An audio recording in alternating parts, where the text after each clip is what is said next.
श्रीमद्भागवत सर्वे श्रोतारा आशांत्या की आश्रय मत विरासो की कथा छोड़ता हूं। सबसे पहले मैं आप लोगों से एक बात पूछना चाहूंगा, आप लोग यहाँ क्या करने बैठे हैं? मतलब क्या चेष्टा लेकर, क्या इच्छा है, क्यों बैठे हैं? परीक्षित जी, कथा सुनने। एक शब्द आया कथा। देखिए, मैं आपको पहले ही दिन बता दें कि मेरी कथा थोड़ी विलक्षण है, समझने का प्रयास करना, आनंद आएगा। पहले ये ध्यान दें कि कथा, अब ये बताओ, आप लोग कथा सुनेंगे या कथा पान करेंगे? सुनोगे या कथा पान करोगे? पान करोगे। बहुत सुंदर। क्योंकि सुनी हुई बात, कभी कभी हमारे बुजुर्ग कहते हैं कि इसने इस कान से सुनी और इस कान से, तो कथा सुनना नहीं, कथा अमृत। कथा क्या है? अमृत से भी अग्रगण्य। क्योंकि अमृत के पान करने से व्यक्ति अमर तो हो सकता है, लेकिन अमृत के पान करने से व्यक्ति का मोक्ष नहीं होगा। परीक्षित जी को सुखदेव जी ने कथा पान कराई, सुनाई नहीं, क्योंकि परीक्षित जी का मोक्ष करना था। क्योंकि जिसका मोक्ष हो जाता है वो आवागमन से रहित हो जाता है हमेशा के लिए, और जिसे स्वर्ग मिल जाता है, स्वर्ग मिलने के बाद उसे पुनः फिर आना पड़ता है। और सबसे बड़ा नर्क क्या है?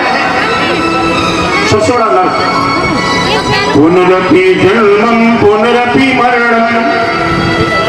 देखिए, आज चूंकि प्रथम दिवस है, जो हमारे ये ध्वन वितरक ऑपरेटर हैं, साउंड मास्टर, ध्यान दें, कल से थोड़ा सेटिंग करना, आवाज की क्लियरिटी होना चाहिए। जो आवाज हम निकाले वही आवाज निकलना चाहिए, ऐसा नहीं बनती आवाज को। आज पहला दिन है, सेटिंग कर लेना। बोले भक्त और भगवान की जय। सबसे बड़ा नर्क पुनरपि जन्मम पुनरपि मरणम जननी जठरे जननी सैनम। पुनरपि जन्मम यानी बार बार जन्म लेना, पुनरपि मरणम बार बार शरीर को छोड़ना, जननी जठरे जननी माने माँ के उदर में बार बार 9 महीने रहना, फिर जन्म लेना, फिर शरीर छोड़ना, ये सबसे बड़ा नर्क। परीक्षित जी को यह भय नहीं था कि आज के 7वें दिन कक्षा बचेगा, क्योंकि उन्हें मालूम है कि शरीर में मरने की कोई वस्तु है ही नहीं। परीक्षित जी को केवल एक कष्ट था कि अगर इस शरीर, मानव शरीर को पाने के बाद भी मेरा मोक्ष न हुआ तो हमें 84 लाख योनियों में पुनः भटकना पड़ेगा। केवल इस उद्देश्य से परीक्षित जी ने सुखदेव जी के मुखारविंद द्वारा कथा अमृत पान की। ठीक है ना? अब बात आ रही है कि आप क्या कहते हैं कि क्या पान करेंगे? कथा। कथा माने क्या? वैसे अगर हमसे पूछा जाए तो आज के सारे वक्ताओं की बात नहीं करता हूं, 70% वक्ताओं ने कथा को नौटंकी बना दिया। व्यासपीठ पर बैठकर मैंने देखा, आला गा रहे, छाप लग रही, नौटंकी हो रही है। मैं आप लोगों से पुनः एक बार कहूंगा कि देखिए, पैसा खर्च होता है, समय खर्च होता है, कथा ये मनोरंजन का विषय नहीं है, मनोभंजन का विषय है। कथा हमें योग सिखाती है मरने के बाद हम कैसे जिए, जो मरने के बाद भी मरे ना। हमारी बात आपके समझ में आ रही है? आप कहेंगे कि महाराज जी बोल रहे कि मरने के बाद ही मरे ना, ऐसा हाँ नहीं होता है। कुछ लोग ऐसे हैं जो मरने के बाद भी मरते नहीं हैं, और कुछ लोग ऐसे हैं जो जिंदा हैं लेकिन फिर भी मरे। प्रहलाद, ध्रुव, विभीषण, राम, कृष्ण, गार्गी, है ना, हम उनका नाम लेते हैं, गुणगान करते हैं, याद करते हैं। तो जो शरीर छोड़ने के बाद भी मरे ना, ये क्रिया अगर सीखनी है तो आप भगवत कथा का पालन करें। समाज में कैसे रहना है, कैसे जीना है, अगर ये सीखना है तो आप रामायण की कथा पालन करें। कभी कभी हमने सुना, लोग कहते महाराज जी ना जाने कितनी बार हमने रामायण पढ़ डाली, ना जाने कितनी बार रामायण।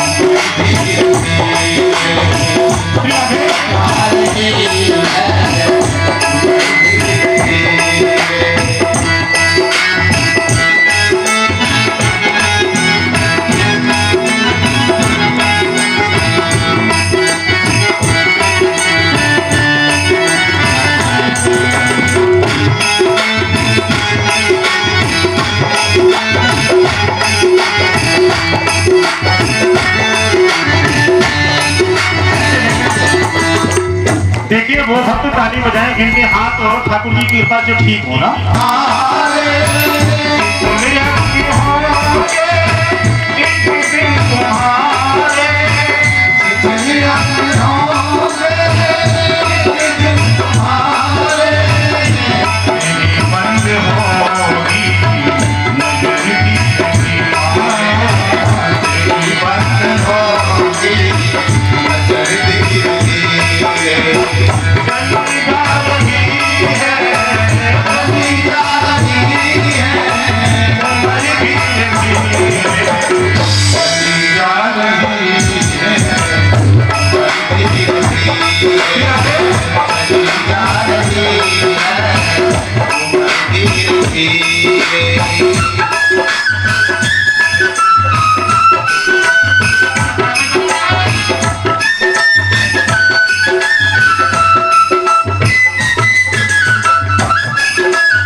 बोले भक्त और भगवान की। एक बात ईमानदारी से बताना, जितने श्रोता बंधु यहाँ बैठे हैं, हमने बोला था सभी लोग तालियों की सेवा करते हुए बोलेंगे। हमारे अंदाज से आधे से ज्यादा भक्त बिल्कुल शांत बैठे। एक विद्वान लोग कहावत कहते हैं कि अतिका भला न बोलना, अति भली न चूप, और अतिका भला न वर्षना, अति भली ना। चुप रहने से भी कभी कभी कार्य बिगड़ जाता है। और कैसे बिगड़ जाता है, एक बात हमें याद आ गई, बड़ा सुंदर, जरा ध्यान देना। पहले ये बताओ, यहाँ कोई मास्टर साहब तो नहीं है? कोई मास्टर साहब तो नहीं है? अच्छा बेटो होते। एक समय की बात देखिए, चुप रहने से कितना गड़बड़ हुआ। एक बार एक मास्टर साहब थे, तो मास्टर साहब ने एक दिन अपनी मास्टरनी से कहा, और देखो ये भाई जरूरी नहीं कि मास्टर साहब के घर में मास्टरनी हो गए, चाहे वे अंगूठा टेप हो गए, लेकिन मास्टर साहब के घर में उनसे मास्टरनी, इनको डिग्री अपने आप मिल जाती है। अब जैसे लोग हमारे यहाँ जाते हैं, बोले महाराज जी पंडितानी का है, तो हमने क्या बताओ इन्हें कौन सी पंडिताई पड़ी। मास्टर साहब ने फिर मास्टरनी से कहा कि मास्टरनी, बोले हाँ, बोले मौसम कुछ ऐसा है, आज कुछ अच्छा बनाओ। बोले क्या बनाए? बोले मौसम के भाव से इच्छा हो रही कि बेसन की पकौड़ी बनी। मास्टरनी ने पकौड़ी बनाई। ठाकुर जी की कृपा से पकौड़ी तो बनी, लेकिन पकौड़ी बनी गिनती की 11। कितनी बनी? 11। अब झंझट ये हो गया कि मास्टर साहब बोले कि 6 पकौड़ी हम खाएंगे। मास्टरनी बोले अच्छा, हमने मेहनत की, हाथ जलाए, परिश्रम किया, हम खाएंगे 6 और तुम्हें मिले 5। मास्टर साहब बोले देखो हम तुम्हारी पति, तुम मेरी पति, हमें 6 दे दो, तुम 5 ही खाए। मास्टरनी बोली हम तुम्हारी पत्नी, तो मेरे पति, हम खाएंगे 6, तुम खाओगे 5। मास्टर साहब बोले काम करो, ना हम 6 खाएं और ना तुम। थाली में पकौड़ी रख लो, एक लग हम बैठ जाए, एक लग तुम बैठ जाए। जो पहले बोलेगा, कंपटीशन ये है कि जो पहले बोलेगा उसे पकौड़ी मिलेगी 5, और जो बाद में बोलेगा वो पकौड़ी खाएगा। मास्टरनी बोली से 2 दिन हो जाए, 1 महीना हो जाए, पिरान निकल जाए, लेकिन हम बोले कहते पकौड़ी 6 खाए मान। सुबह 7 बजे थाली में पकौड़ी रख ली, एक तरफ मास्टर साहब बैठ के, मास्टरनी बैठे बैठे सुबह 7 बजे के शाम 7 बजे 12 घंटे हुए, भूखन के मारे दम जाए, लेकिन दोनों इतने बेसुर कि ना तो मास्टर साहब बोले ना वैसे पकौड़ी की बात पसी। अब बोले कौन? पूरी रात हो गई, सुबह 7 बजे 24 घंटे हो गए, भूखन के मारे पेट में चूहा जंप लगा पे, लेकिन ना तो मास्टर साहब बोले ना मास्टर।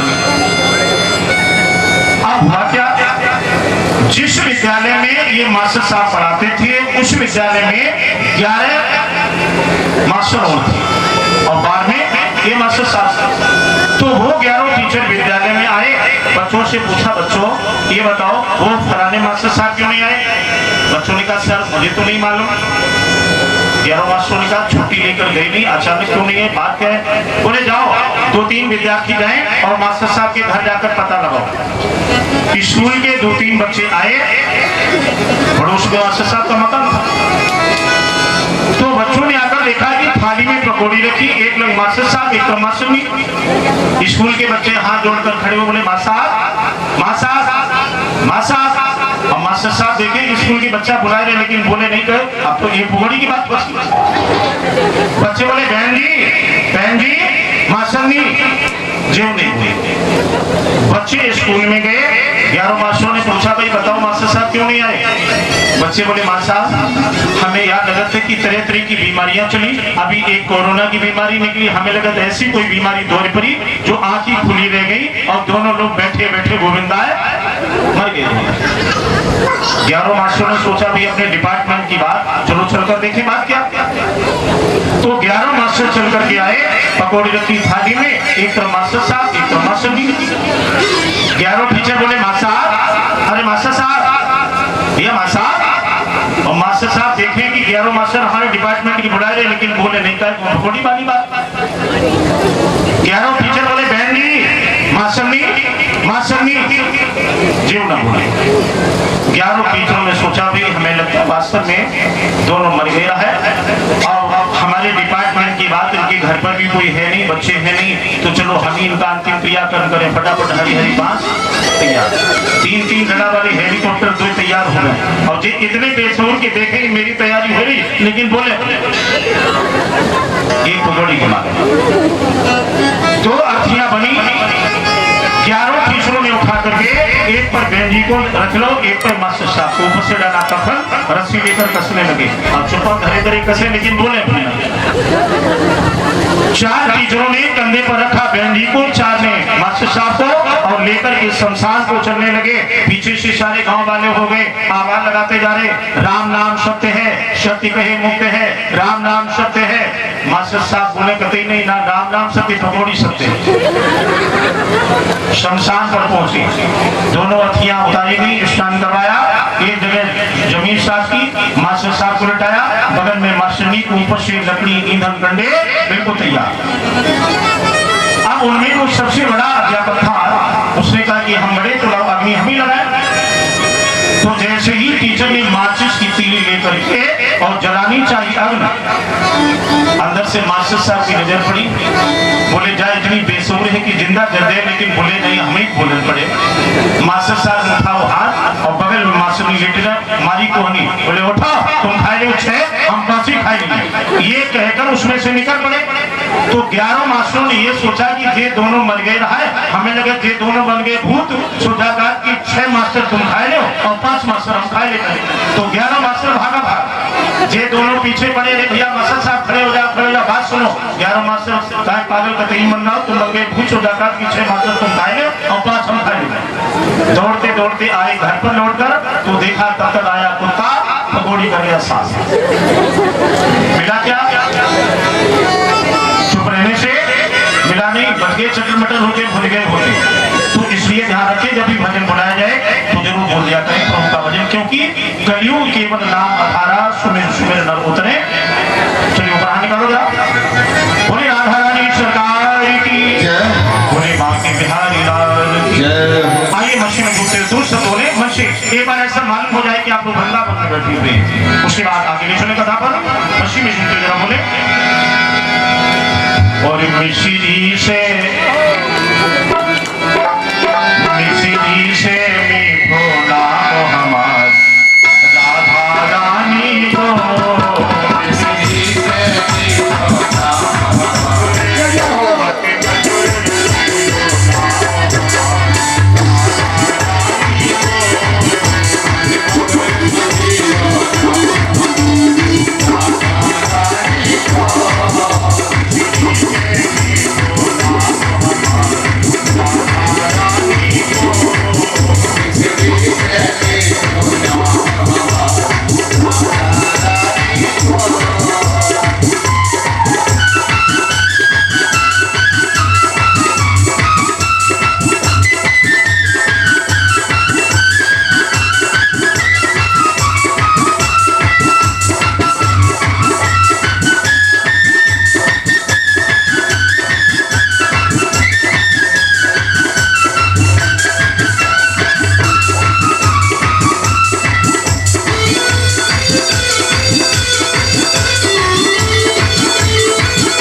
बोले गोविंद भगवान की। सभी श्रोता बंधु नेत्र बंद करने और उंगली बनाकर अपनी गोदी में रखें। एक मंत्र आपको बोलेंगे, सीधे बैठ जाएं, नेत्र बंद, उंगली बनाकर गोदी में, और बोले जरा, हे प्रभु, हे प्रभु, सही हो बोलो, हे प्रभु, हे प्रभु, हम आपके हैं, हम आपके हैं, आप हमारे हो, आप हमारे हो, आप हमारी बुद्धि को, आप हमारी बुद्धि को इस तरह बनाए रहे जो कि मन से, वाणी से या कर्म से किसी का भी कहीं पर भी किसी प्रकार का अनर्थ ना हो जाए, और नहीं मेरे द्वारा किसी को किसी प्रकार का कष्ट पहुँचे। अस्तोमा सत्गमे तमसोमा ज्योतिर्गमे। हे माँ, हमें अंधकार से प्रकाश की ओर ले चलो। हे माँ, हमें अज्ञानता से ज्ञान की ओर ले चलो। सभी श्रोता बंधु यथास्थान खड़े हो जाएं।